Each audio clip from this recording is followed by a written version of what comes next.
అన్ని కూడా కూటమి ప్రభుత్వంలో అభ్యర్థులకి కూటమి వాళ్ళకి ఓట్లు వేస్తే ఆ ప్రభుత్వం జూన్ 4వ తేదీన వచ్చాక మొక్కులన్నీ ఫ్రీగా తీర్చేసుకోవచ్చు అనేసి.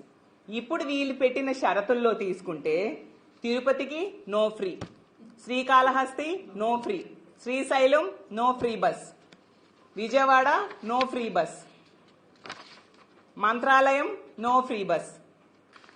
తిరుపతికి ఒక మహిళ ఫ్రీ బస్సులో వెళ్ళాలి అంటే ఒక 14 బస్సులు మారాలి. అంత దారుణంగా కండిషన్స్ వీళ్ళు పెట్టిన పరిస్థితి మనందరం చూసాం. ఇది మోసం దగా కాదా అని నేను అడుగుతూ ఉన్నాను. ఇంత దారుణంగా మహిళల్ని ఈ రాష్ట్రంలో మిమ్మల్ని నమ్మి ఓట్లేసిన మహిళల్ని 2.5 కోట్ల మంది మహిళలు ఉన్నారు.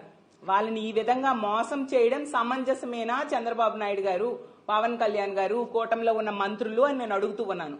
ఇన్ని యాడ్స్ ఇచ్చారు, ఇలా ప్రచార సభల్లో చెప్పారు, ఈ మాటలు నమ్మి మహిళలందరూ ఓట్లేశారు. ఇప్పుడు ఈ విధంగా కండిషన్స్ పెట్టారు.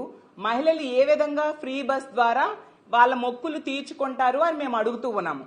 అలాగే తీసుకుంటే ఈ ఫ్రీ బస్ అయ్యే ఖర్చు నెలకి 300 కోట్లు, అంటే ఏడాదికి 3000 కోట్లు.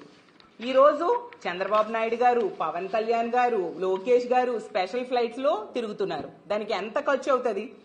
మరి ఆ ఖర్చుని వీళ్ళు